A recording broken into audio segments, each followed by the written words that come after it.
17:26 di mercoledì 2 agosto, buongiorno Sicilia da Michele Cucuzza ed Angelo Gagliano. Allora, oggi a Buongiorno Sicilia i festival sostenibili, i giovani imprenditori e vedremo anche come va il turismo dopo tutte queste emergenze di fine luglio. Ma intanto c'è una notizia dell'ultima ora: beni per 10 milioni sono stati sequestrati a Pescara, una cooperativa, automezzi, terreni, fabbricati, lavorava nell'ambito dei trasporti sanitari. Ebbene, diverse gare d'appalto erano state truccate secondo l'accusa. Una di queste riguardava la Sicilia, turbata dalla cooperativa, le gare d'appalto, attraverso ribassi dei prezzi fraudolenti che ottenevano, sempre secondo l'accusa, attraverso sfruttamento di lavoratori costretti a turni massacranti, senza ferie né contributi straordinari. Vedremo più avanti nelle prossime ore dove in particolare della Sicilia si svolgevano queste gare fraudolente. Invece veniamo adesso alla situazione dell'aeroporto di Fontanarossa. Oggi è prevista, lo sapete, la consegna di un nuovo terminal provvisorio che è stato preparato insieme all'aeronautica militare e permetterà l'incremento del traffico, però naturalmente non è ancora ripristinata la piena operatività dei voli in un periodo cruciale come questo. 31 voli dirottati dall'aeroporto di Catania su altri scali siciliani, 17 su Trapani, 11 su Comiso, 3 su Palermo. Da 00:30 sono operative le navette in partenza davanti al Terminal C con destinazione verso gli altri scali dell'isola. Per il resto il traffico aereo su Fontanarossa, con 10 voli operativi l'ora, è destinato ad aumentare grazie alla consegna dal 2 agosto del terminal aggiuntivo provvisorio che la SAC ha approntato insieme all'aeronautica militare tra il Terminal C e il B, dotato di apparecchiature per il controllo dei bagagli da stiva e un varco security per i passeggeri e i bagagli a mano. Il nuovo terminal consentirà da mercoledì 3 agosto di aumentare i voli da e per Catania da 10 a 14 l'ora, in attesa degli step che porteranno comunque alla piena operatività legata alla riapertura del Terminal A. Continuano le lunghe file dei passeggeri sotto i gazebo allestiti per l'accesso, aiutati a combattere la calura dall'acqua fornita dalla Protezione Civile, con alcuni disagi che restano. Un megafono, non c'è assolutamente. C'era gente che stava perdendo il volo per Madrid, messo alla fine. Questa è la SAC che deve interessarsi. Siamo in fila da 2 ore, ma ancora dobbiamo imbarcare i bagagli e poi fare il check-in. Vediamo, speriamo di farcela. Il problema è che c'è solo una persona addetta al check-in, ai controlli. Manca il personale, secondo me. Intanto prosegue l'iter per l'ottenimento delle autorizzazioni necessarie per riaprire al pubblico il Terminal A dopo la bonifica. Adesso parliamo di reddito di cittadinanza. Prima di mandare in onda un servizio abbiamo provato, Angelo e io, a cercare di capirci qualcosa, ma non è facile. Allora, prima cosa, ai servizi sociali dei comuni che consentono di continuare a percepire il reddito fino al 31 dicembre, poi stop, non c'è più, possono andare le persone con fragilità, non tutti, come per errore era stato detto nell'SMS, no, possono andare le persone, cioè senza tetto, tossicodipendenti, vittime di violenza e malati di mente, e finora si tratta di un numero cospicuo di persone che è andato ai comuni, 88.000 persone, quindi solo le persone che hanno fragilità possono recarsi ai servizi, chiedere ai comuni dei servizi sociali. L'altra possibilità è quella di accedere ai corsi per la formazione, CPI, centri per l'impiego, cioè si fanno dei corsi e dopodiché sono corsi regionali, dopodiché si entra in questi centri per l'impiego e si ottengono 350 euro al mese. Però qual è il problema? Che la piattaforma per accedere a questi corsi non è ancora funzionante, per cui da lì il caos, tanto è vero che il governo sta pensando di fare un decreto che spieghi le cose e che metta in atto questa piattaforma. Questa al momento è la situazione, vediamo.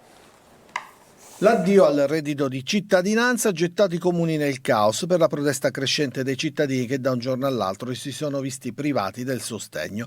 L'INPS prova a rimediare fornendo ai comuni l'elenco di chi può usufruire delle misure alternative previste dal governo, dall'assegno di inclusione ai percorsi di formazione e lavoro. Non è chiaro tuttavia chi dal 1 settembre garantirà la partecipazione ai progetti di formazione e qualificazione professionale. L'indennità economica è di 350 euro al mese e può essere erogata per massimo 12 mensilità. L'assegno di inclusione invece sarà riconosciuto a partire dal 1 gennaio del 2024 come misura di sostegno economico sulla base dell'ISEE. Sarà un'integrazione del reddito fino a 6.000 euro annui che salgono fino a 7.560 se il nucleo familiare è composto da persone di età pari o superiore a 67 anni o da altri familiari in condizioni di disabilità grave o di non autosufficienza. A tale importo può essere aggiunto un contributo per l'affitto dell'immobile di residenza fino ad un massimo di 3.360 euro annui. Il beneficio viene erogato mensilmente per un periodo continuativo non superiore a 18 mesi e può essere rinnovato dopo una sospensione di un mese per ulteriori 12 mesi. Modifiche che stanno comunque creando parecchia confusione sia nei comuni che nei cafe patronati, presi dal salto dalle richieste di chi è stato escluso. Bene, sono le 7.32, è il momento della rassegna stampa siciliana con Angelo Gagliano. Allora, cominciamo proprio da qui. Bene. Reddito di cittadinanza, subito caos, è il titolo scelto dal quotidiano La Sicilia per aprire, azzeccatissimo direi, accompagnato da questa bella foto. E poi ancora la regione convoca ANCI e sindacati, mentre l'INPS chiarisce: chi ha ricevuto il messaggino deve rivolgersi ai CPI, che sono i centri, diciamo, per l'avviamento al lavoro, no? Per l'impiego. Per l'impiego. Ai servizi sociali vanno gli 88.000 fragili, quello che abbiamo detto prima. Esattamente, questa è la situazione al momento. Poi vedremo se ci saranno chiarimenti da parte del governo. Ci sarà un decreto, ci sarà un decreto attende. Ad hoc. E poi cambiamo tema, sempre sulla prima pagina, poi approfondiremo con le notizie all'interno. Fontanarossa, normalità lontana, il terminal ha chiuso altri 10 giorni, questa è la domanda, ultimata la bonifica, ma c'è il nodo delle autorizzazioni che servono per aprire il terminal. Poi parliamo in qualche modo anche di politica dell'attività dell'ARS. Le opposizioni vogliono la commissione d'inchiesta e Schifani è in aula e chiedono che Schifani vada in aula per parlare degli incendi. Quindi la situazione alla regione è ancora piuttosto caotica. Poi c'è una storia che non è strettamente siciliana, però è un'altra brutta storia, che un ragazzino di 14 anni è stato travolto e ucciso da un automobilista pirato. Se soccorso poteva salvarsi e invece è rimasto praticamente per ore a terra e quindi non c'è stato nulla da fare per lui.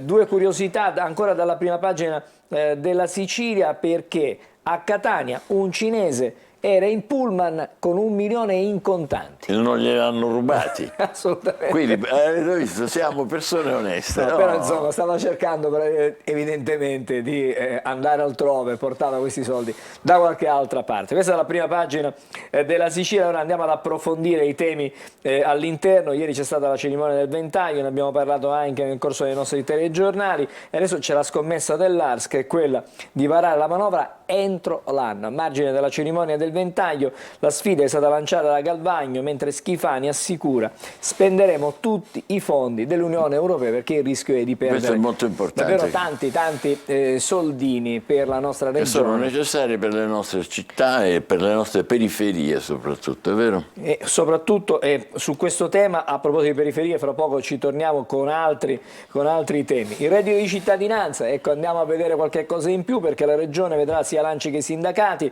e l'INPS corregge le istruzioni.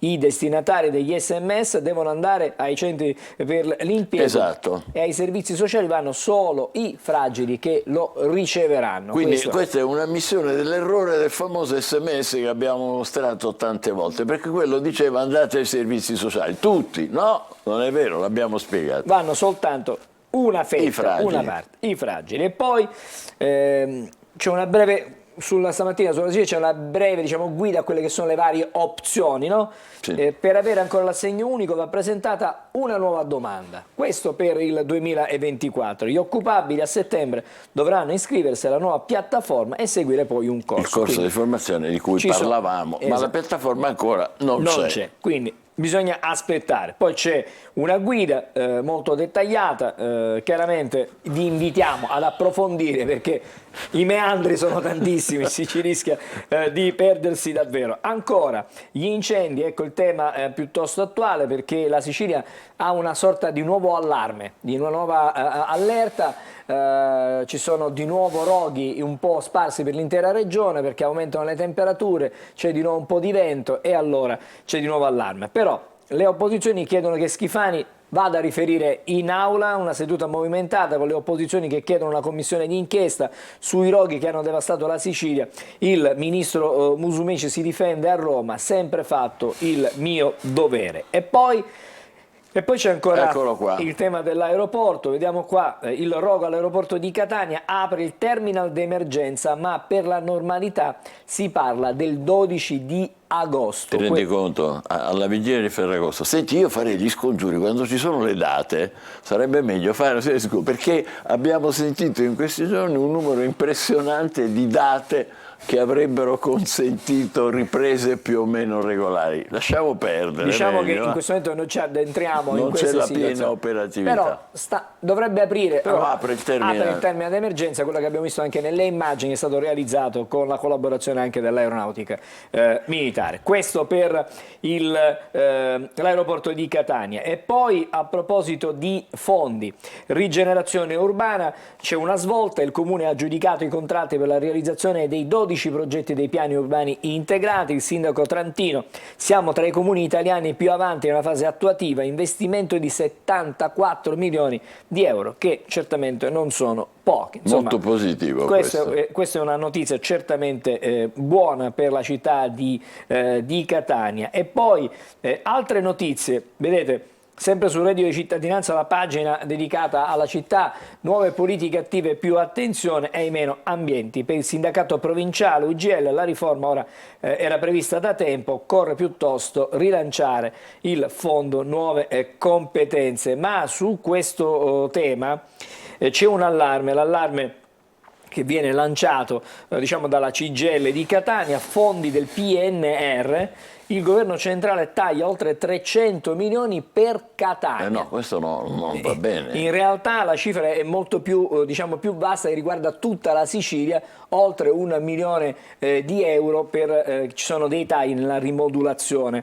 Meno fondi già decretati per infrastrutture sociali, valorizzazione dei beni confiscati alle mafie e rischio idrogeologico. Insomma, si perdono 300 milioni, sono una cifra, almeno stando così. Poi il governo sulle pagine nazionali vedremo che nega questa situazione, però l'allarme lo facciamo, diciamo, vedere, lo illustriamo, lo raccontiamo perché la situazione è quella che è. Poi andiamo a Palermo perché c'è rabbia ancora a Palermo per la situazione dei roghi, una politica irresponsabile, in qualche modo si riprendono anche le parole dell'arcivescovo di Palermo Lorefice, una manifestazione davanti alla regione, abbiamo perso tutto, nessuno ci ha aiutati, la prevenzione non esiste, questo è una grave denunce. Poi il racconto, ci sono anche dei racconti con i carabinieri nelle aziende sotto la discarica, ordinanza rispettata per quanto riguarda l'allarme di Ossina. Da ieri, fra le altre cose, c'è il via libera a poter riconferire di nuovo a Bellolampa. Questo significa che evidentemente l'allarme è cessato. Ma c'è altro ancora sulla prima pagina della Repubblica Palermo. Mondello, vacanze salate, a luglio rincari del 35%. Anche noi ne abbiamo parlato, ma adesso lo approfondiremo stamattina uno dei nostri ospiti, questi aumenti, che loro prendono ad esempio Mondello, ma credo che sia un po' dappertutto. Ovunque. Poi dopo lo stop al reddito tornano in pista i signori dei CAF, perché adesso i CAF diventano il nodo cruciale della vicenda, perché tutto poi si svolgerà sicuramente lì. Due fatti di cronaca, ricorderei certamente, Dauda e Ayman, la verità negata da omertà e paura.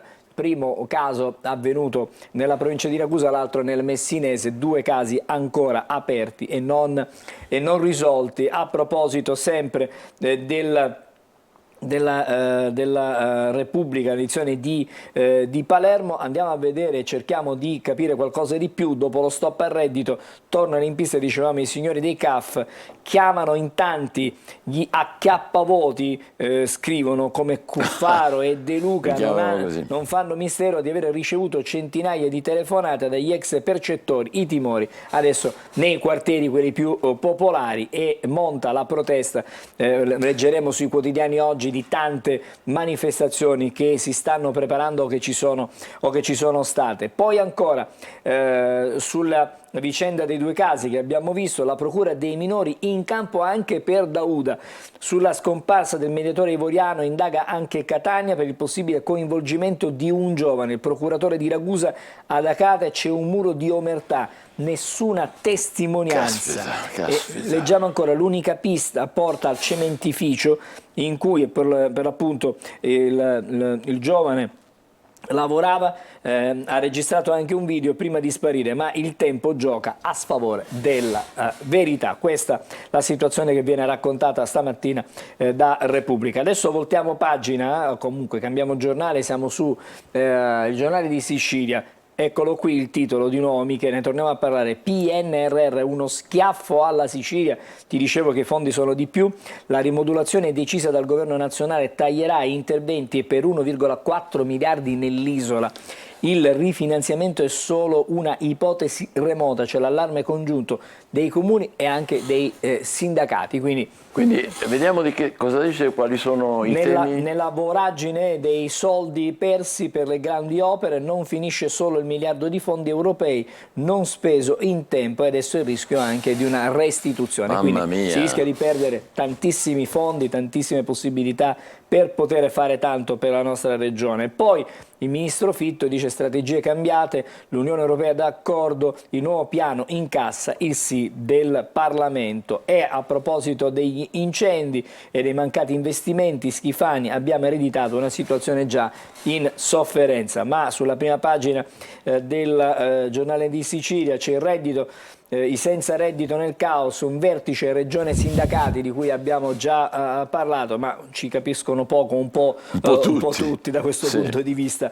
E poi l'ordinanza del sindaco La Galla a Palermo: ambulanti via dal centro storico. Il provvedimento riguarda via Macheda, le traverse e decine di altre strade della zona della Movida. C'è anche una mappa, magari chi fosse interessato la può andare a vedere. Simile era successo qualche tempo fa, mi pare a Firenze se non sbaglio, con la stessa ordinanza da parte del sindaco, uguale. E poi con la stretta il comune punta a evitare degrado e ripristinare il decoro urbano. E poi permettimi, Michele, stamattina di salutare un grande campione, Buffon, che ha deciso di dare l'addio al calcio giocato. Lascia il calcio. E probabilmente diventerà il capo delegazione della nazionale, ma questo ovviamente lo vedremo più avanti. Prima di chiudere, la Gazzetta del Sud: Messina, il comune evita il dissesto. Questa è una notizia buona. La felicità del sindaco Basile e di Cateno De Luca: è una data storica, la Corte dei Conti ha approvato il piano di riequilibrio finanziario dopo un'attesa che è durata, pensa, 10 anni, e quindi sospiro di sollievo. Tantissimi.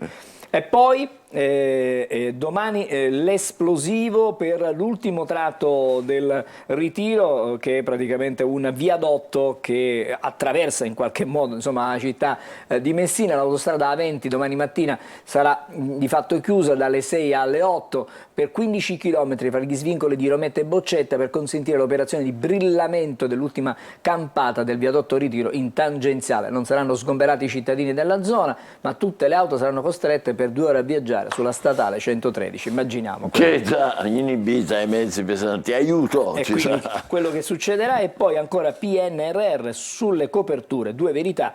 In Sicilia tagli per 1,4 miliardi, reddito di cittadinanza a Messino in 4.000 a Messina nei guai. Direi che ci possiamo fermare qui stamattina per la rassegna regionale. D'accordissimo, facciamo una breve pausa, poi i quotidiani nazionali. Buongiorno Sicilia, 7:45, state con noi, ci rivediamo fra pochissimo.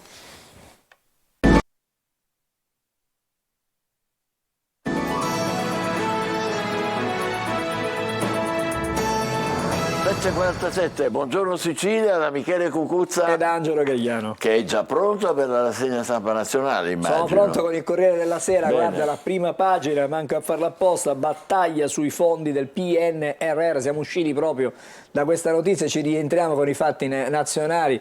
L'Unione Europea chiede altre riforme per il via libera, c'è un'indagine dell'antitrust sui taxi, intanto i tecnici ci dicono che mancano i soldi per alcuni progetti, Fitto avanti su tutto, la benzina caos sui cartelli dei prezzi. È un quadro abbastanza inquietante, diciamo. Preoccupante direi. Poi ancora, guarda, c'è una spalla qui, tecnicamente questa è la spalla, l'attesa, il caldo, i voli trasferiti, noi forzati dell'aeroporto, una giornata a Catania. Quindi Ci racconta. il Corriere dedica una prima pagina a Catania. E poi però. c'è un approfondimento a pagina 17 molto interessante, ricco di... Non ce lo farai vedere? Certo, di Bene. particolari, fra poco lo vediamo. Arriva il ciclone Circe, da domani rischio di temporali estremi, ma non riguarda ovviamente Il sud. Il sud, si tratta del nord che dovrà fare i conti con un'altra ondata di Mamma mia. maltempo. E poi di nuovo la notizia che abbiamo già visto, Chris ucciso da un'auto pirata, i medici, poteva essere salvato, investito a 13 anni sul ciglio della Povero strada, ragazzo. il dolore e la rabbia. Ma dov'era? Santa... A Verona, alla periferia di Verona. Verona, scusate, Sì, sì. Verona. E quindi e poi anche l'abbiamo già visto l'ultima uscita di Buffon, dico addio al calcio, insomma una sorta di monumento del calcio, si discute se è stato veramente il più grande portiere della storia italiana. Bah, la storia chiaramente ci racconterà e ci dirà. Tu pensi di sì? Anch'io penso. Ma no? io penso che è stato È sicuramente, vero. certamente tra i più grandi in assoluto. Poi tu mi chiedevi, vediamo un po' se riesco a farti vedere la notizia che riguarda proprio l'aeroporto di Catania, approfondita dal Corriere, eccola Guarda, qui. guarda che foto. Qua c'è la foto, vediamola a pagina 17. Comodamente in attesa, cioè Esattamente. sdraiati, in Voli piedi. cancellati, urla e caldo, qui è un incubo. Dopo l'incendio l'aeroporto è ancora in tilt, turisti in lacrime, non ci dicono nulla. Questo è quello che da giorni noi andiamo ripetendo nei nostri TG. Questo è un racconto, come dicevamo, del Corriere, così abbiamo visto anche come tratta il Corriere questa vicenda. Adesso torniamo alle prime pagine, invece siamo su Repubblica e il tema delle periferie, dei fondi che vengono praticamente tagliati dalla PNRR, periferie tradite, smentito Fitto, manca la copertura per realizzare i piani urbani e la lotta al dissesto idrogeologico, sono stati stracciati dal governo, dalla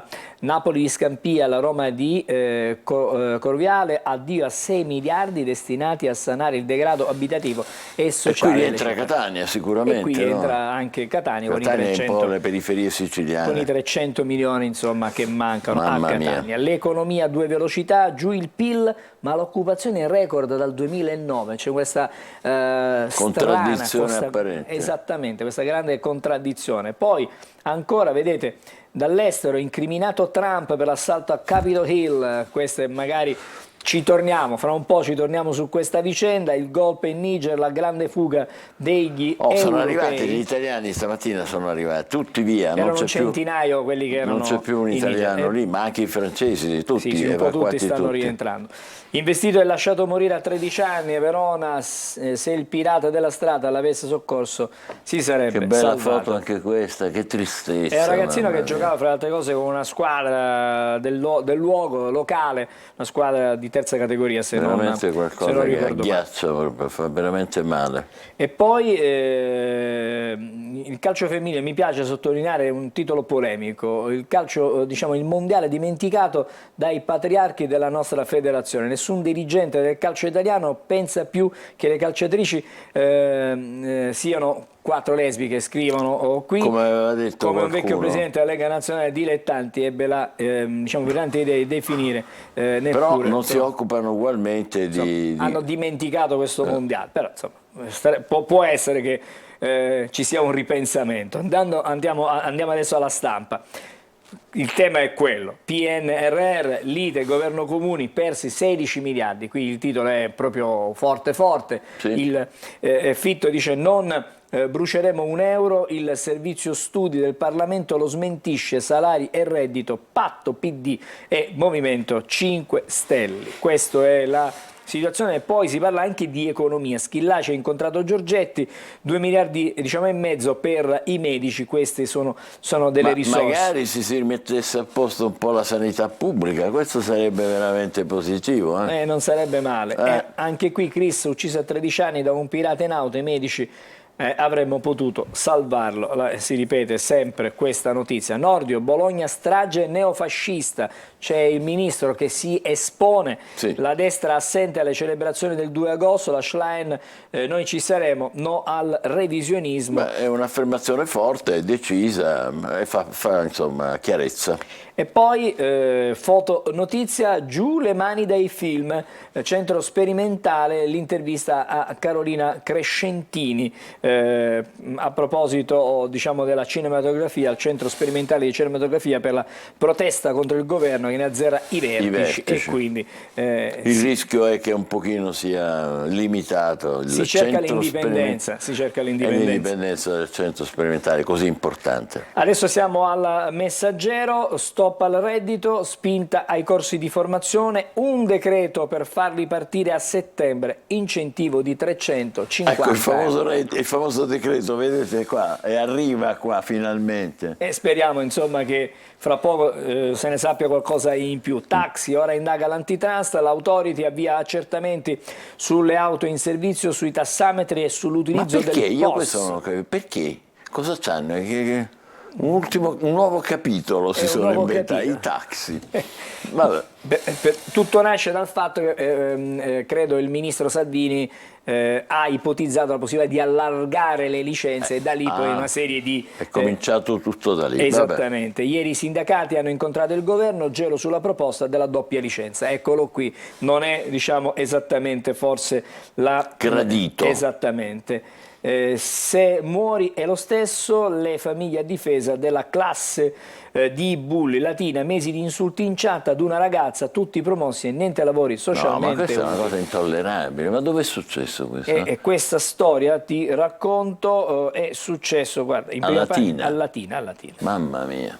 Quindi questa è la situazione. Poi la situazione della benzina, scritti a penno quasi illeggibili, flop dei prezzi medi all'impianto, quindi diciamo che la misura lo scrivo, non ha funzionato. E poi rischi in vacanza, Bancomat e Carte, l'estate delle truffe, milioni di vittime. Le truffe non vanno in vacanza, Bancomat e carte di credito clonate, milioni di casi, come difendersi. C'è una guida, quindi bisogna fare attenzione quando si fanno anche i pagamenti online. Bisogna fare molta attenzione. Il Fatto Quotidiano, reddito, governo allo sbando e la casta si riprende la cassa, vedi? Sono bravi giochi di parole, con le cassa. parole. E poi ancora Calderone a mani vuote, mancano i dati per il bonus corsi, in ritardo di 2 mesi, nessuno sa chi avrà i 350 euro per la formazione, sindaci impotenti dinanzi all'assalto dei poveri, oggi alla Camera vitalizi e aumenti delle indennità. Questo è... E infatti ci sarà questo famoso decreto, speriamo che arrivi presto perché effettivamente la confusione è abbastanza ampia, tantissima confusione. come abbiamo già registrato ieri noi, dal primo giorno. E poi l'altra faccia, stavolta il giornale, il titolo del giornale. Il lavoro c'è, ditelo ai fannulloni, il tasso di disoccupazione scende al 7,4%, mai così bene dal 2009. Meloni, l'Italia ce la farà, basta sindrome di Calimero, PNRR, Fitto difende il suo piano, arriveranno tutti i 35 miliardi. Quindi va tutto benissimo. Per Fitto va tutto ok, adesso l'antitrust se la prende con i tassisti. Vediamo che cosa scrive.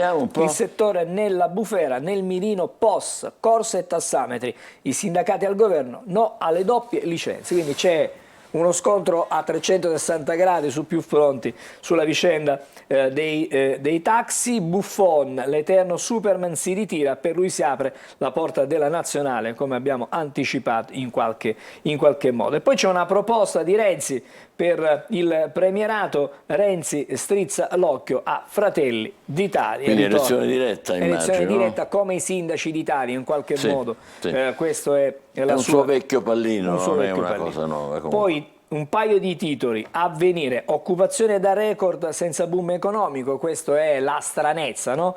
Il governo sul reddito di cittadinanza, pronto un decreto per corsi di formazione e app, non alimentare la protesta. È la raccomandazione. La raccomandazione, perché poi si va a tirare la corda alla fine, insomma. Il manifesto, guarda, il titolo è bellissimo, ho scelto questa foto. Chi è quello? Chi è? Il ministro Fitto. Fitto, distrutto lì sotto. Da recovery, questo è il titolo scelto dal manifesto stamattina. Cattivissimi. Piuttosto eloquente. E poi droni ucraini sul potere russo, Sì, c'è stata una questo è nuova vero. incursione, pare nella stessa zona. Poi, per cambiare tema, siamo sull'Osservatore Romano. Oh, però. L'appuntamento a Oggi, Lisbona.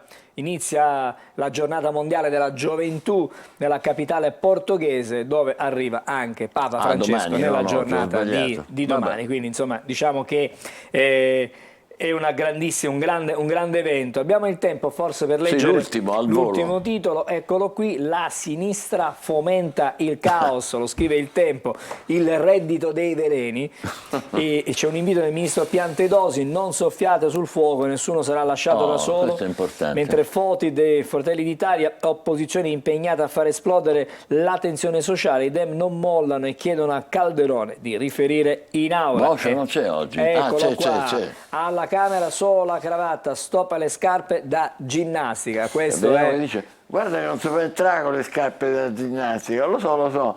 Poi dentro mi metto le galosce. Vabbè, insomma, chiudiamo Osho ha con... colpito ancora. Va bene, allora ci fermiamo qui con questa risata, anche se i problemi ci sono e anche numerosi. Adesso guardiamo un po' il tempo e poi ci occuperemo di riqualificazione urbana, che è uno dei temi che proprio sono all'ordine del giorno, come avete sentito, per la questione dei fondi europei. Ma noi la vedremo in atto questa riqualificazione, almeno qualcosa di positivo. State con noi, Meteo. Ben ritrovati da Sofia Inglese di Trebi Meteo. Si attende un mercoledì con ampi spazi soleggiati sulla nostra penisola, solo un po' di variabilità potrà insistere ancora sull'arco alpino, con qualche possibile fenomeno sparso nel corso della giornata. Sulla Sicilia sole protagonista, qualche velatura in transito senza conseguenze, la ventilazione a tratti sostenuta con mari localmente mossi e specie al largo. Temperature massime che non subiranno particolari variazioni, caldo ma senza eccessi, con valori intorno ai 32 e 33 gradi nelle ore centrali, qualche grado in più sui settori interni. Nel corso della giornata di giovedì ancora ampi spazi di cielo sereno, sempre qualche velatura in transito senza precipitazioni, la ventilazione debole a regime di brezza lungo le zone costiere con mari prevalentemente calmi. Temperature massime senza particolari variazioni, con valori che saranno infatti compresi tra i 30 e i 34 gradi, qualche grado in più sui settori interni. Tutti i dettagli vi attendono come sempre sull'app di Trebi Meteo. Sono le 8, buongiorno Sicilia, diamo il benvenuto al professor Arturo Di Bella, professore di geografia economica e politica all'Università di Catania. Stavolta non ho sbagliato, di solito quando presento un ospite qualcosa la sbaglio, questa volta no. Professore, vogliamo parlare con lei di festival sostenibili per anche la riqualificazione urbana, argomento di cui parlavamo qualche minuto fa a proposito del PNRR, ma noi in questo caso non ci occupiamo di quello, ci occupiamo di cose già che si fanno. Cosa sono i festival sostenibili? È un fenomeno che sta proliferando a livello globale, riguarda soprattutto un movimento giovanile di festival culturali, in particolare musicali, che non si limitano a offrire appunto una produzione culturale legata alla musica, ma si aprono a tutto un insieme di attività, in particolare adottano un approccio molto legato ai temi della responsabilità sociale e ambientale, quindi sono dei festival che vogliono lasciare un'eredità nel contesto in cui operano. Agiscono su due fronti, se ho capito bene. Da una parte l'attività musicale o l'attività, diciamo, che viene presentata nel festival vero e proprio, e poi anche la cura dell'ambiente. Se vuole parliamo prima di tutto di questo, è vero, perché riqualificano l'ambiente. Guardate che è una cosa interessantissima, cioè mentre tu organizzi una cosa, invece di lasciare lattine, sacchi, le cose, cioè quello che purtroppo succede non solo da noi, succede in tutta Italia, in tutto il mondo, diciamo. E invece qui al contrario, che succede? Sì, da un lato adottano una filosofia leave no trace, quindi non lasciare alcun tipo di traccia, quindi evitare qualsiasi forma No di trace, impatto. in inglese Leave lo no dite. trace, sì, perché è un format che viene soprattutto dall'Inghilterra, viene importato in qualche modo dal mondo anglosassone, questo dei boutique festival, e in più, oltre a voler ridurre quindi al massimo il proprio impatto ambientale, diciamo, pretendono in qualche modo anche di lasciare invece appunto un lascito, un'eredità positiva sul territorio sotto forma di nuove infrastrutture sociali, di nuova cura degli spazi verdi o anche semplicemente veicolare dei messaggi di sensibilità ecologica e Questo è ambientale. bellissimo, riqualificare il luogo dove fanno i festival. Allora, stiamo vedendo qualche immagine, non credo italiana, ma prevalentemente sono boutique festival, è Sono vero? boutique festival, anche questa è vuol dire un'etichetta boutique? boutique, è un po' come boutique shop e boutique hotel, è stato poi successivamente applicato alla fine del secolo scorso appunto in Inghilterra come festival, per descrivere dei festival molto piccoli, esteticamente sofisticati, che si rivolgono non a grandi masse di gente ma appunto a delle comunità attorno a cui lavorano e al cui interno lavorano, appunto con l'idea di creare un modello partecipato di festival in cui non esiste più tanto la differenza tra lo spettatore e il performer, perché Bello. anche lo spettatore diventa protagonista dell'offerta culturale complessiva. Parliamo di musica prevalentemente. Ho Non visto solo, di- perché poi in DJ. realtà si organizzano workshop, talk, corsi di yoga, piuttosto che degustazioni di prodotti tipici, tutto un insieme di attività collaterali che prevedono l'attivo coinvolgimento del pubblico. Ma sono prevalentemente i giovani quelli a essere coinvolti. Sono soprattutto no? giovani, ma poi dipende, ogni singolo festival in realtà ha il proprio target di Non riferimento. c'è il rischio di essere un po' troppo sofisticati, un po' troppo Assolutamente sì, c'è anche questo rischio di una sorta di esclusività, appunto. quello che vuole Che uno vede là e dice, mamma esiste, mia, io non so. però è una consapevolezza di cui appunto sono consapevoli, scusate il gioco di parole, gli stessi protagonisti, e quindi provano almeno ad evitare questa trappola dell'esclusività. tra virgolette. Ci sono DJ, ci sono concerti dal vivo, Assolutamente vero? Ma non sì. soltanto, ci sono anche, diceva, coinvolgimento del pubblico. E come si fa? Cioè, Si coinvolgono sia concorsi, workshop legati all'artigianato locale piuttosto che alle produzioni tipiche, quindi si accompagnano i partecipanti all'interno delle aziende dove si vede come all'interno di quel territorio si produce il vino piuttosto che il formaggio, piuttosto che tutto un insieme di attività legate ovviamente al territorio, poi ogni singolo festival ha appunto le sue specificità. Interessantissimo. E già in Sicilia sono stati sperimentati, si sono cominciati a Sì, fare? ma da Ipsi Rock a Castelbuono, che è il più antico ed è uno dei più famosi boutique festival europei ormai. Dov'è questo? A Castelbuono, a Palermo, in provincia di Palermo, è diciamo un po' il capofila di questo nuovo movimento, ma anche a Catania c'è Opera Festival sull'Etna, piuttosto che Ricci Weekender che si organizza a Catania, tra l'altro anche tra Palazzo Biscari, Feroluni, Mercati Generali, e oggi proprio andremo invece a sud, un po' più a sud, verso Portopalo, tra l'altro io sarò oggi proprio si inizia Litorania Festival, che è un po' il più giovane diciamo di questo nuovo movimento di festival. Litorania Festival si organizza a Portopalo, quindi nell'estremo sud della Sicilia. Bellissimo Portopalo. Assolutamente stupendo, sono dei ragazzi molto giovani che hanno una grandissima sensibilità verso le questioni ambientali, verso un diverso, molto interessati a sperimentare un diverso rapporto con la natura, con l'economia, col territorio, con la comunità locale. Infatti oggi inauguriamo il festival con un talk in cui tra l'altro ho curato un po' da me, in cui ospiteremo oltre agli organizzatori anche alcune realtà associative, in particolare di giovani studenti catanesi che sono impegnati in attività di rigenerazione urbana, di riqualificazione, di urbanistica diciamo così tattica, ospiteremo anche le istituzioni locali, quindi sindaco, e proveremo da lì ad avviare un percorso di collaborazione. Poi ci sarà spettacolo anche oltre il Assolutamente sì, poi saranno 5 giorni di grande festa, 5 giorni, che bello, consecutivi fino a tutto il weekend compreso. Beh, fantastico, segnatevelo, Portopalo Litorania Festival. Professore, posso chiederle come mai l'università è coinvolta? Perché ormai i festival, eventi festival sono diventati probabilmente gli strumenti di rigenerazione urbana più importanti e più diffusi, gli stessi PNRR di cui parlavate prima.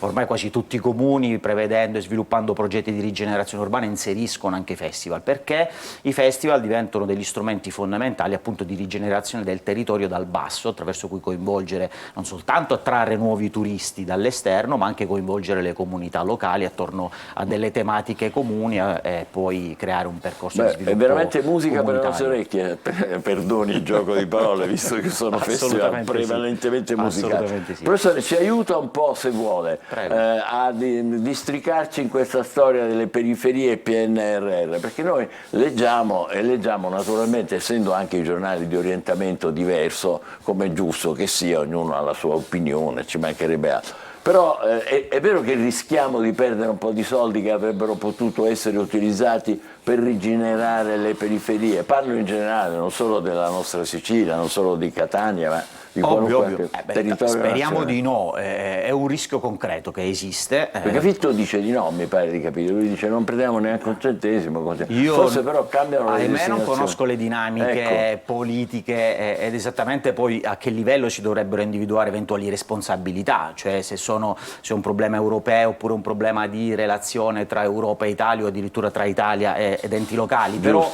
è sicuramente un tema, è un problema ed è una sfida che deve saper cogliere la Sicilia in particolare, ma tutta l'Italia aggiungerei, e spero assolutamente di no. Io le posso dire, come università da quest'anno ci troviamo a gestire una quantità importante di finanziamenti, però anche lì stiamo ancora temporeggiando, stiamo aspettando di capire come poter spendere e soprattutto di avere materialmente questa disponibilità finanziaria nelle nostre tasche, in qualche modo, nelle nostre casse. Ancora lei è un esperto di geografia, ma è un esperto un po' a livelli universitari, figuriamoci. Ci aiuta anche a capire questa apparente contraddizione che leggevamo oggi, cioè PIL scende però cresce l'occupazione. Uno dice noi non ci capiamo niente di economia. Dipende poi che tipo di occupazione, ovviamente che tipo di contratto, esistono ahimè tante formule che consentono sì di far emergere un maggior livello di occupazione, ma questo non vuol dire necessariamente una riduzione della precarizzazione oppure una creazione di nuovi posti di lavoro, potrebbe essere anche semplicemente una sostituzione di una tipologia con un'altra. Possono essere, diciamo così, dei giri contabili in cui in realtà non corrisponde a quello che è la realtà dell'economia reale, concreta, diciamo. Professore, ci saranno altri progetti in vista, oltre quello di Portopalo stasera per 5 giorni, Litoranea Festival? Sì, tutta l'estate è proprio iniziata adesso, è iniziata la scorsa settimana ad Ortigia ed è una stagione questa dei festival che proprio inizia adesso e ci accompagnerà fino a settembre, inoltrato, infiammando tutta la Sicilia, scusate il gioco di parole, non ovviamente in senso positivo, e attraendo tra l'altro tantissimi turisti anche da fuori. Questo è molto importante. Grazie professore per essere stato con noi, per avercelo spiegato. A voi. Professore Arturo Di Bella, che insegna geografia economica e politica all'Università di Catania. Stasera c'è questo bell'appuntamento a Portopalo per 5 giorni, si chiamano Boutique Festival, sono piccoli festival che però non distruggono l'ambiente, anzi lo rigenerano e mettono in contatto giovani artisti con il pubblico che può naturalmente interagire. Grazie ancora e complimenti. Facciamo una breve pausa e poi parleremo d'altro, parleremo di giovani imprenditori. Guarda caso, state con noi, buongiorno Sicilia.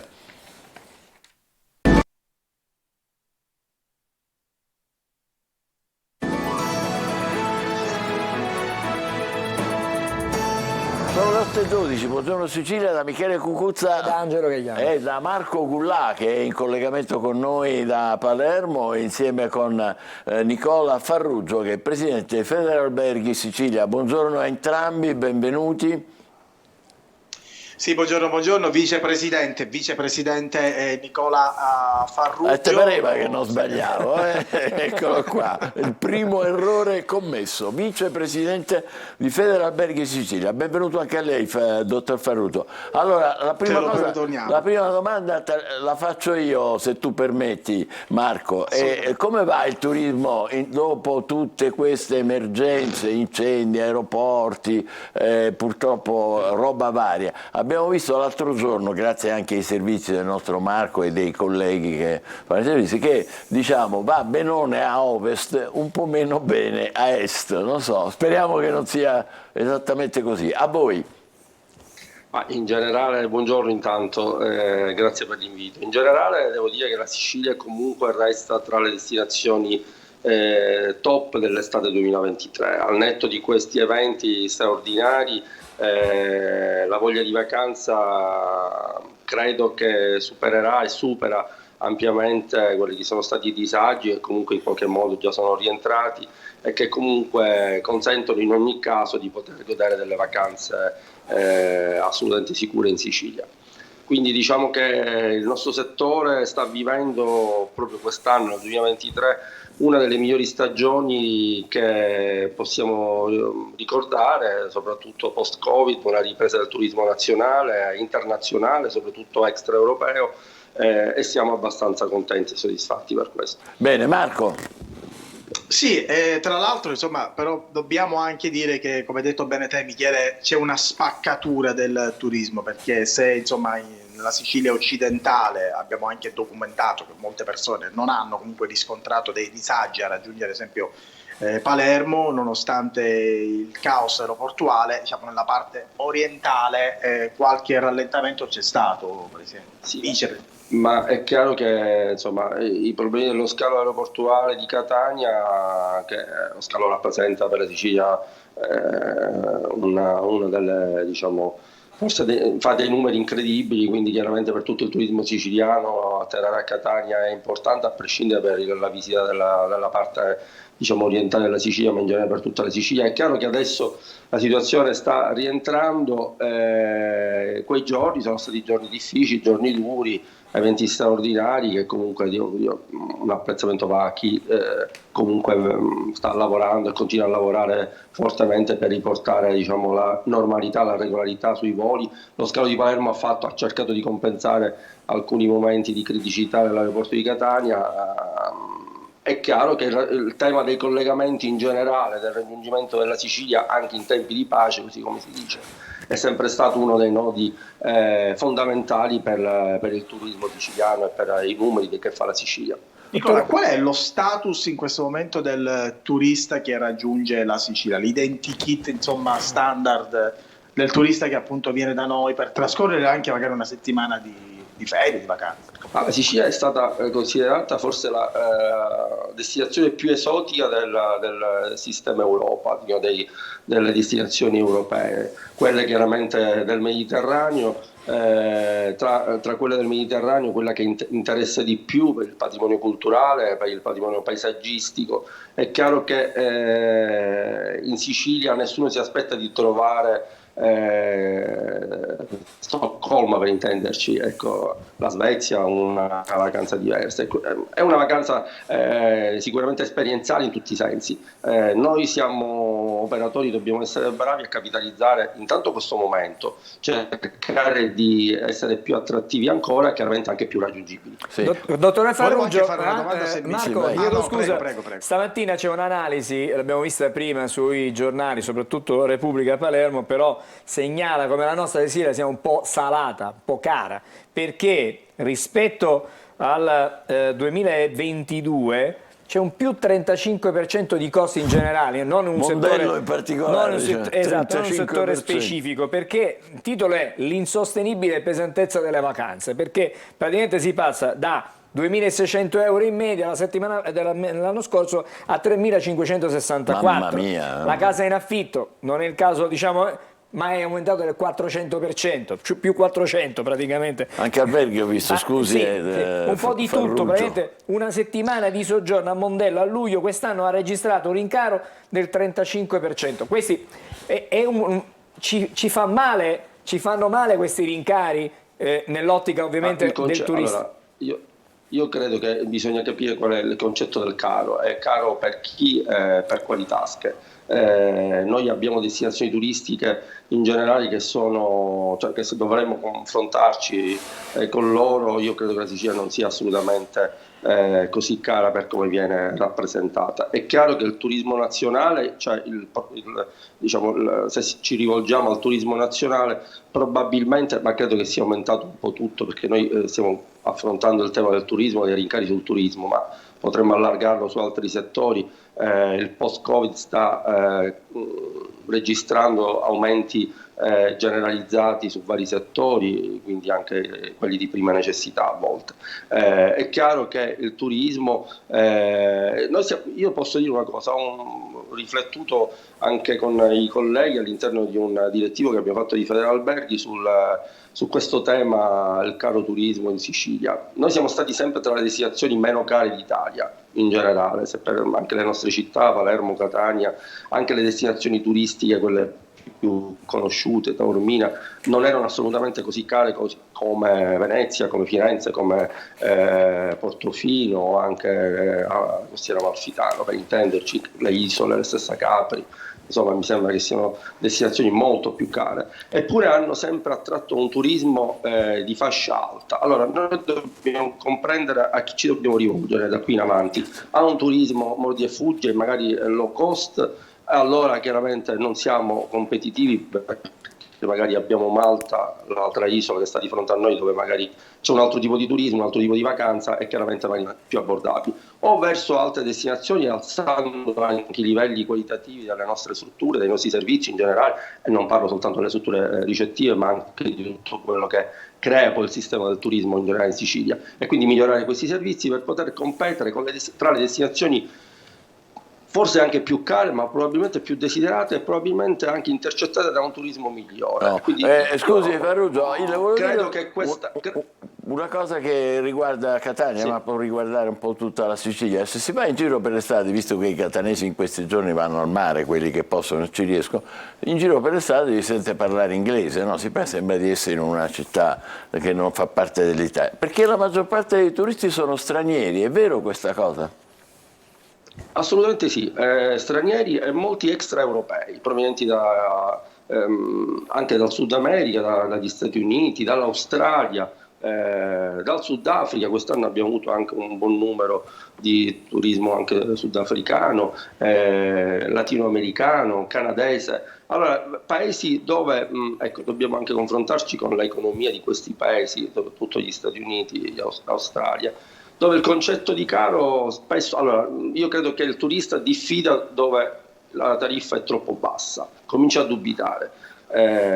Io non voglio dire che dobbiamo alzare enormemente le tariffe, ma dobbiamo migliorare qualitativamente i nostri servizi per poter vendere a tariffe migliori. E io credo che quest'anno il report che stavo dicendo, confrontandomi con i nostri colleghi, è quello che quest'anno paradossalmente a tariffe più alte stiamo facendo più numeri. Non ci faccia dire, scusi, non ci faccia dire caro e bello, perché poi diventa complicato. Diciamo, dobbiamo dare valore alle nostre cose. Qualche anno fa regalavamo soggiorni magari di fronte alla Valle dei Templi in posti straordinari, il turista dubitava, diceva ma com'è possibile?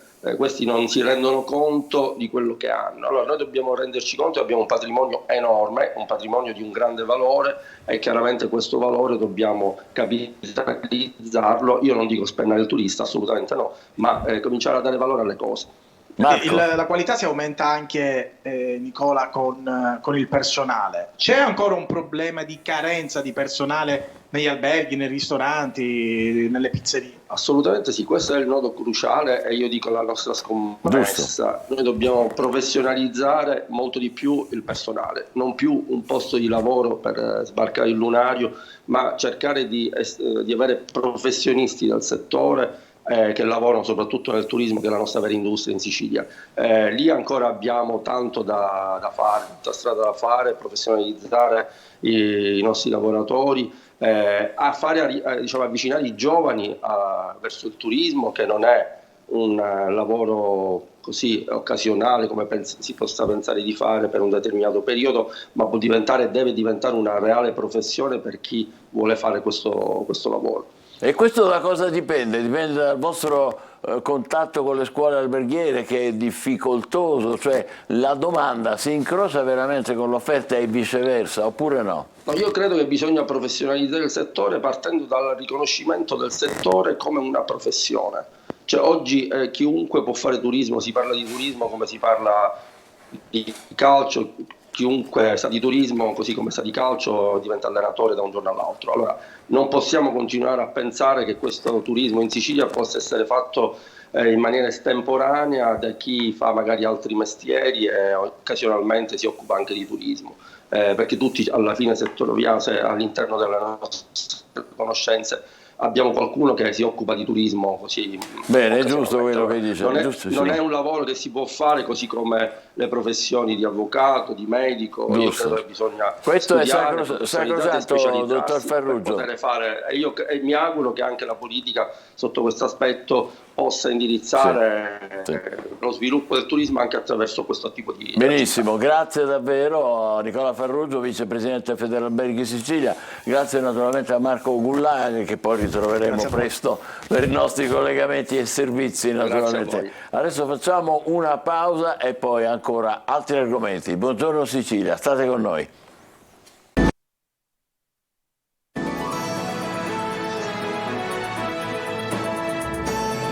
8:27, buongiorno Sicilia, diamo il benvenuto a un nostro giovane ospite, Francesco Fichera, che è presidente dei giovani imprenditori della Confesercenti, quindi l'imprenditoria è guidata anche dai giovani. Lei è amministratore delegato, anche CEO, come dite voi che amate l'inglese, di un'azienda che fa? Videogiochi per aziende, quindi ci occupiamo di marketing pubblicitario attraverso i videogiochi. I video, che voi dite in inglese, come si dice? Advert game. Dico pure gaming. È molto giovane, posso chiederle l'età? 26 anni. 26 anni, complimenti davvero. Grazie. Allora, ed è partner anche di altre start-up catanesi, vero? Sì, sono socio in Creation DOS, che è una grande start-up tutta siciliana. Siamo anche soci come azienda di un'altra azienda del territorio siciliano che si chiama Coderblock, che addirittura ha una nuova sede in America.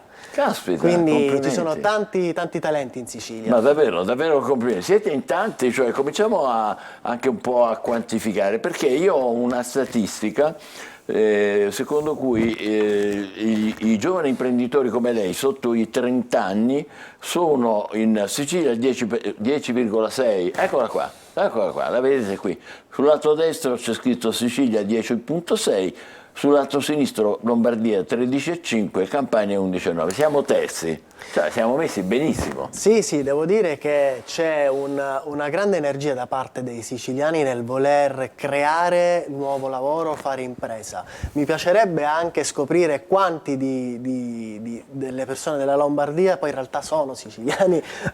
Giusto, molti di quelli probabilmente sono siciliani. Sì. Ha ragione Francesco Fichera, dice vai a scoprire poi se sono davvero milanesi e non solo siciliani. Però il problema, diciamo, è vero questo qua della longevità, quanto dura poi tenere in piedi un'impresa? Questo è complicato, vero? Molto complicato, perché purtroppo il 95% delle start-up innovative entro i primi 5 anni, ahimè, fallisce per motivi che possono essere legati o al team o quindi al personale, ai collaboratori, sì, oppure a materie più finanziarie. Banalmente non si arriva a coprire poi tutti i costi e un'impresa profit va di per sé che se non si arriva a generare più di quanto si spende non vale. Il gioco non vale la candela, ecco. Sì. Quindi una volta superato lo scoglio dei 5 anni si smette per legge di essere start-up innovativa e lì poi si può scegliere se divenire una piccola media impresa anche innovativa o adottare altre forme giuridiche come la società benefit. Poi sta lì all'imprenditore cercare di capire cosa è meglio per la società. Le posso chiedere lei a che anno siete? Stiamo vivendo il nostro terzo anno di startup innovativa. Speriamo di portarle fortuna, così possa superare la soglia dei 5 anni. Posso chiedere anche come c'è diventato amministratore delegato, CEO, giovane, 26 anni, ma è un personaggio importante. Sì, diciamo l'azienda l'ho fondata a 24 anni appunto. Frutto qui a Catania? Sì, proprio qui a Catania. Ma come le è venuto in me? Scusi, le chiedo proprio. No, certamente. Il Covid ha aiutato un po', nel senso che eravamo tutti reclusi nelle nostre case. Ho sfruttato questo tempo per studiare una soluzione che mi consentisse di lavorare da qualsiasi parte del mondo, perché noi vendiamo software alla fine, e soprattutto di creare una realtà mia su un tema che io amo tanto. Ovviamente il gaming, i videogiochi nasce da una mia passione verso i videogiochi. Quindi in realtà, vediamo se ho capito, uno può essere appassionato dai videogiochi e il papà non gli deve dire smettila di stare sempre lì perché può diventare amministratore delegato poi. Può diventare un amministratore delegato, può anche diventare un talento dell'e-sport. Che cos'è? I videogiochi oggi diventano sempre più, vengono disciplinati come se fossero un vero e proprio sport, con tornei anche in tutte le parti del mondo, Che con bello. montepremi da milioni di dollari. Si vincono premi da milioni di dollari. Sì, sì, su un videogioco per esempio che si chiama Fortnite, che È famosissimo, è no? famosissimo. Ci sono tornei organizzati in tutte le parti del mondo con montepremi da milioni e milioni di dollari. Caspita, ma allora vediamo un po' quali sono le caratteristiche minime necessarie. Questo può servire per le famiglie in ascolto. Preparate i vostri figli, bisogna conoscere l'inglese? Sì. Bisogna conoscere l'inglese, poi sapere questo, vabbè, lo sapete fare da quando siete... Il digitale bisogna padroneggiarlo. Lattanti, diciamo, ormai, padroneggiare la rete, diciamo così, e poi altre qualità, curiosità, interesse? Allora, in realtà bisogna capire che ovviamente questo è un mestiere dove è un'altalena emotiva molto forte, nel senso che un giorno ci si sente sul tetto del mondo, il giorno dopo si piange nella vasca da bagno, quindi bisogna saper reggere questa altalena emotiva. Perché questo? Perché questa contraddizione così evidente? Ma ci possono essere delle esternalità appunto incalcolabili, come un cliente che non rinnova un contratto, un collaboratore o un socio con cui si incrinano i rapporti, cioè davvero può succedere qualsiasi cosa. Ma è nella storia comunque delle grandi aziende proprio questo tipo di dialettica e dinamica. Ecco, prego. Un consiglio che magari a un giovane imprenditore mi sentirei di dare è: circondatevi di persone più brave di voi su diversi temi. Io quando ho aperto l'azienda la prima cosa che ho fatto è stata circondarmi di altri imprenditori che avevano già fatto startup innovativa, così che mi hanno potuto consigliare e mi hanno potuto far evitare grossi errori anche nella fondazione stessa della società, nella leggere, rileggere, scrivere e modificare lo statuto, che poi è la Bibbia della società. Siete in tanti? Noi siamo in 7 collaboratori. 7 collaboratori. Ci vogliono molti soldi? Beh, all'inizio no. All'inizio no. Si può cominciare con... Sì, perché il capitale sociale quando si fa una SRL deve essere di 10.000 euro, ma la legge consente di poter versare il 25%, quindi 2.500 euro in fase di costituzione, e la parte successiva coprirla in un secondo momento. Quindi, per carità, non è una spesa che magari si può affrontare a cuor leggero, bisogna avere un piano industriale, però 2.500 euro contro 10.000 euro possono, insomma, c'è una grande ci sono poi delle facilitazioni, ci sono delle agevolazioni, ci sono anche dei finanziamenti a cui si può assolutamente sì, ci sono finanziamenti, delle agevolazioni, ma soprattutto fare start-up, fare azienda in una delle regioni del Mezzogiorno, anche nelle assunzioni ci sono delle forti agevolazioni e degli sgravi fiscali importanti che quindi facilitano e incoraggiano la creazione di nuovi posti di lavoro e quindi l'assunzione di nuove persone. Però a livello nazionale, questo lei Innocenza, che lei è una gloria regionale, la teniamo bene in evidenza, però a livello nazionale le giovani imprese italiane non sono ai primissimi, a livello nazionale le giovani imprese siciliane e anche con gli altri paesi, è vero, per esempio i giovani imprenditori in Italia sono circa il 6% contro il 9,6% degli Stati Uniti, vabbè gli Stati Uniti, ma pure in Cina sono il 16%, l'8,5%, l'India però parliamo di popolazioni che sono praticamente immense, no? Parliamo di miliardi. Sì, in Cina e in India fanno, se non sbaglio, 1 miliardo di abitanti, quindi la metà però i giovani si danno da fare subito, è vero questo? E più velocemente forse? Sì, c'è un detto che ho letto su internet e mi piace dire tempi difficili creano uomini forti, no? Tempi difficili creano possiamo comunque analizzare che sia in Cina che in India ci sono dei tempi difficili, ma anche in Italia, e quindi si stanno creando sempre più uomini forti che vedono il loro futuro nelle loro mani. E per questo scelgono piuttosto di mettersi in gioco, rischiare quel poco che hanno, quel tanto che hanno, per cercare di generare qualcosa di grande che possa migliorare la vita ovviamente dell'imprenditore, ma anche di tutti coloro che collaboreranno con lui e che usufruiranno del servizio della sua azienda. Filosofia chiarissima la sua, che sicuramente le porterà fortuna. Le volevo chiedere una cosa, ma parlando di giovani imprenditori, a parte le start-up, quindi l'elettronica, la telematica, internet, eccetera, negli altri settori come siamo messi, per sua conoscenza, insomma, dalle nostre parti? Allora, il digitale sicuramente si sta muovendo tanto. Noi per esempio col coordinamento dei giovani imprenditori Confesercenti Catania vogliamo incoraggiare, o meglio divenire un punto di riferimento per tutti i giovani imprenditori che vogliono avviare una startup o un'azienda tradizionale sia nel mondo digitale che non. Io per mia, diciamo, per quello il lavoro che faccio e nel settore in cui sono ho più a che fare col digitale. Sul tradizionale vedo appunto che ci sono ovviamente le botteghe, i ristoranti che stanno crescendo, non vedo molti giovani che si sposano a queste tipologie di attività e devo dire possono avere anche delle valide ragioni, perché un elemento molto ricercato per esempio è la scalabilità del business, quindi se domani mi arrivano 1000 clienti, li posso soddisfare tutti? Sì o no? Ecco, col software è più semplice farlo, con un business più tradizionale bisogna... Cosa manca quindi? Di cosa avete bisogno? Avete tutto o vorreste di più? Che cosa? No, sicuramente ci vorrebbero più investimenti da parte del territorio a fondo perduto, ci vorrebbe una burocrazia... Quindi la regione o a livello nazionale o la provincia, la provincia no, il comune? Sarebbe la nazione sicuramente col PNRR ha stanziato dei finanziamenti, ha stanziato appunto dei soldi. Tuttavia se poi si va ad analizzare vediamo che non li hanno spesi tutti, non abbiamo raggiunto gli obiettivi. Quindi finanziamenti a fondo perduto. Finanziamenti a fondo perduto e burocrazia più snella.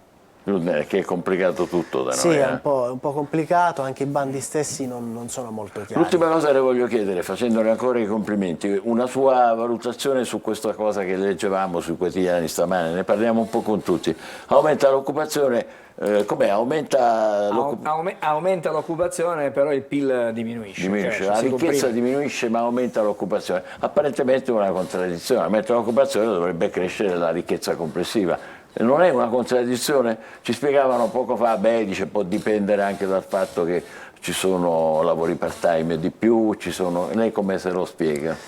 Allora, io vorrei avanzare una mia ipotesi, nel senso che appunto aumenta l'occupazione è vero, però aumenta anche l'inflazione sotto altri punti di vista, quindi va da sé che la ricchezza è normale che ci stiamo impoverendo. Se aumenta l'inflazione la soluzione non è aumentare i salari, è appunto agevolare le imposte, quindi al massimo tagliare quello che per l'imprenditore è il cuneo fiscale o quello che per il cittadino sono le tasse di qualsiasi genere. Bravo. Secondo me questa è la soluzione. Fantastico, lo prenderemo come fiscalista aziendale, però lei dice non è necessario, mentre invece qua l'opposizione in Italia dice bisogna mettere il salario minimo, eccetera. Lei dice non è tanto questo. Bisogna mettere il salario minimo, però dipende, se il salario minimo lo devo pagare io imprenditore con tutte le imposte dello Stato, che mi va a dire... Siamo di nuovo da capo, quindi il tema è le tasse, giustissimo. Grazie Francesco Fichera, complimenti, Presidente dei Giovani Imprenditori Confesercenti, in bocca al lupo per le sue attività. Adesso ci facciamo due risate, come si dice, insieme. A proposito, era un lavoratore.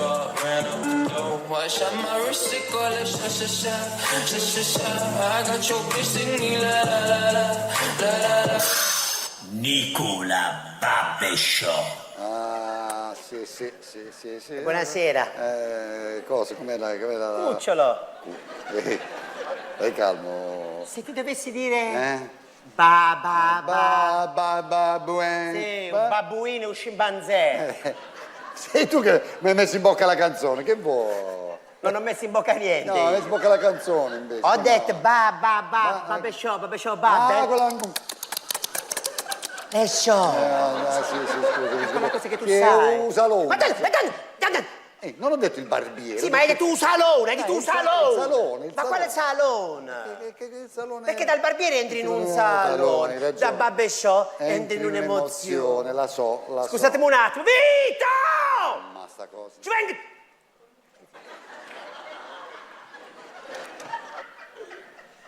Che ha detto? Ci vengo detto, a vedere un padrone di scafo, che ce l'ha veduto tutto questo, no! Ma prima non si sentiva. È perché eravamo in interfono, sul barbershop. È giusto. Però gli devo dire le cose se no non capisce. Vito! Che fai con la carta di credito in testa al cliente? Non si fa così la riga. E non capisci che qui non possiamo sbagliare. Qui da me tutta gente di un certo livello. Vero, lo sanno. Di un certo? No, guarda. Di un certo? Però ancora qualcuno dà la botta e qualcuno non la dà. A seconda. Sul finale. Lo so. Comunque tu dovresti venirmi a trovare più spesso. Perché? Ma per la rasatura. No, guarda, non è per mancanza di fiducia. No, io poi ho la pelle delicata, ho paura che ti va a scappare. Hai la mano ferma tu? Che hai detto?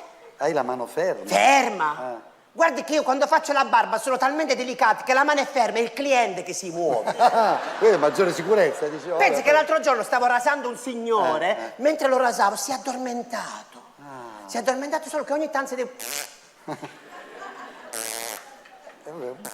E io l'ho svegliato. Te, che? Ha detto scusami, si è addormentato il sedere, te lo so, l'ho sentito russare 3 volte. Scusami. Scusa.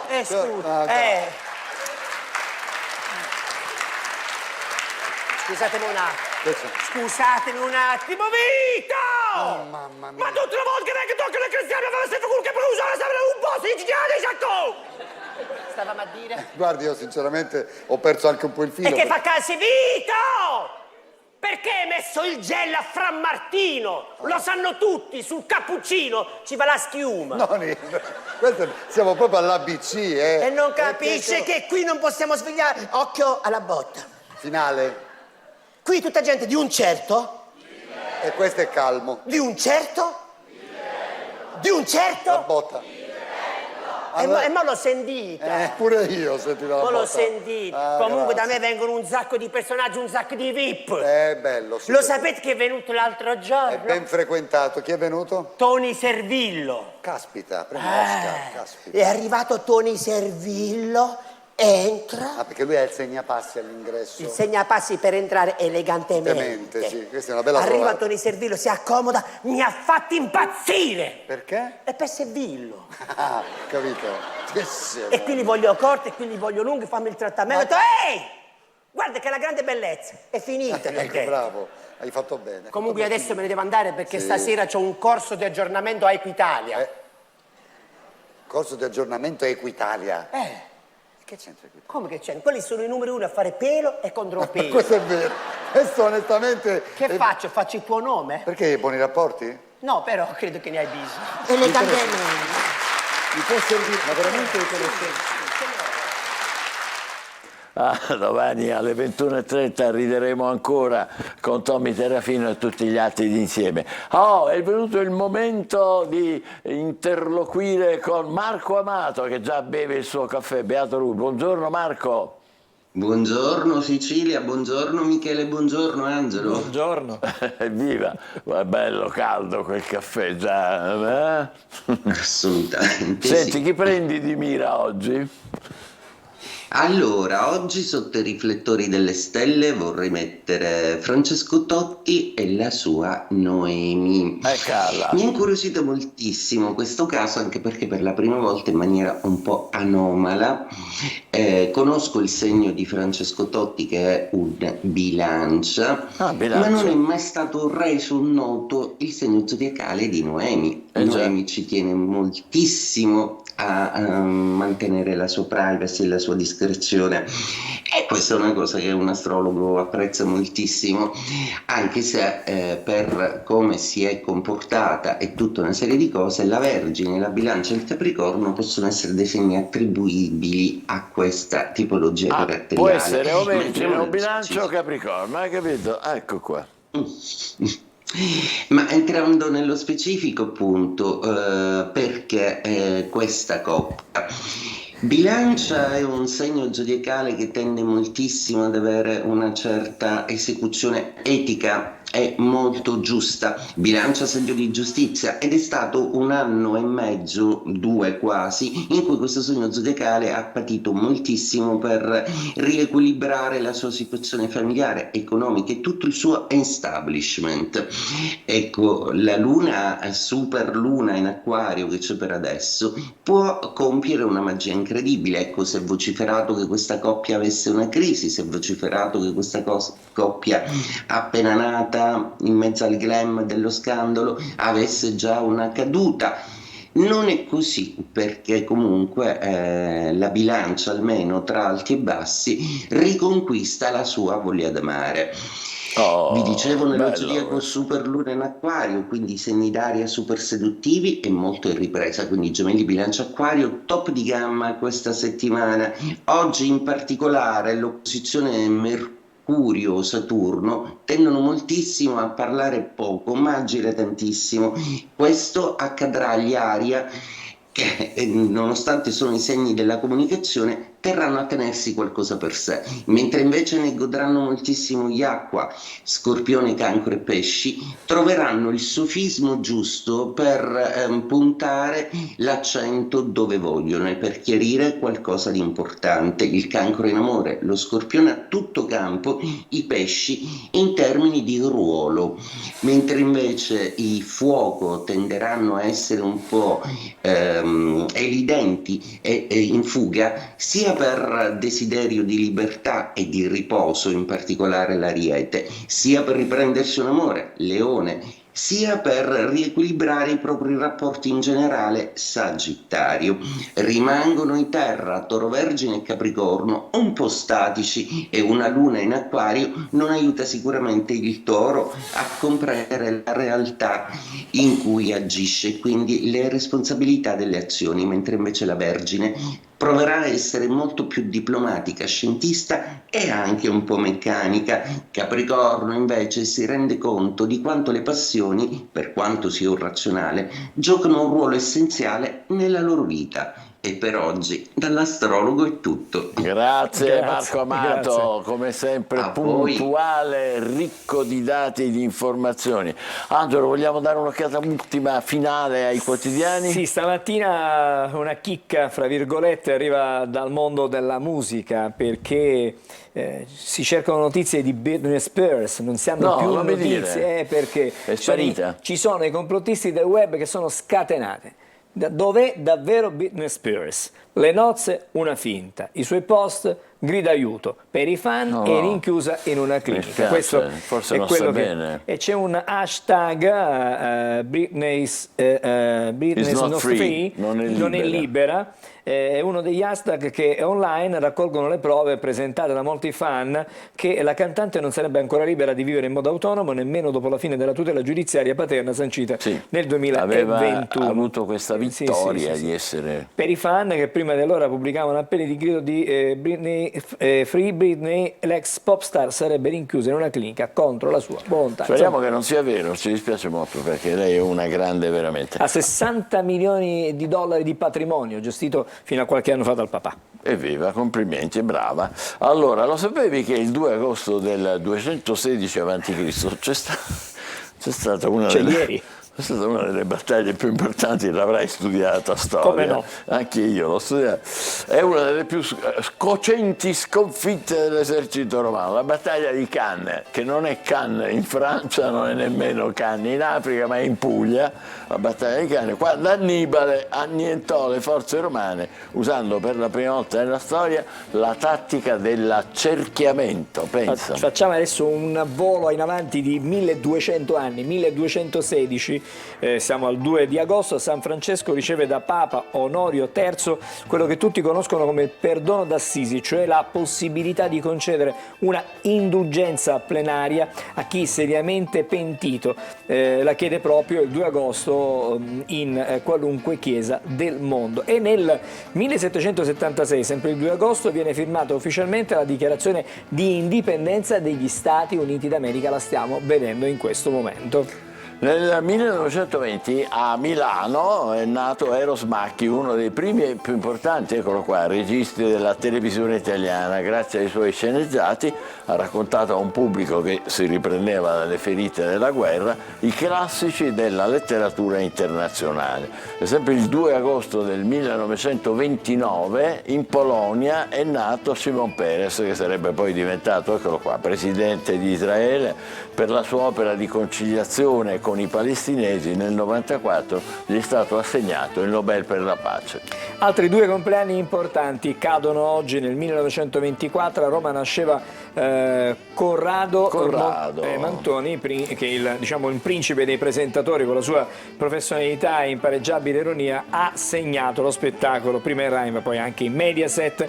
E nel 1933 a Milano nasceva Gino Landi, forse il più famoso coreografo della TV italiana. Tutti i balletti del varietà della Rai degli anni 70 poi 80 portano la sua firma e tantissime showgirl devono a lui la grande parte del loro successo. Eccolo qua con Pippo Baudo, che salutiamo naturalmente. Ma il 2 agosto rimane purtroppo una data indimenticabile, perché al 025 del 1980 una bomba è esplosa nella stazione di Bologna, causando, scusate, alle 10:25 di mattina, io ero là, ho seguito per la mia radio di allora, sono arrivato poco dopo, dal 10:25 dell'80 una bomba esplode alla stazione di Bologna, ha causato 85 morti e 200 feriti, la più grave strage della cosiddetta strategia della tensione, una tragedia immane. Ci sono voluti decenni di indagini per scoprire i responsabili. Oggi il ministro ha confermato che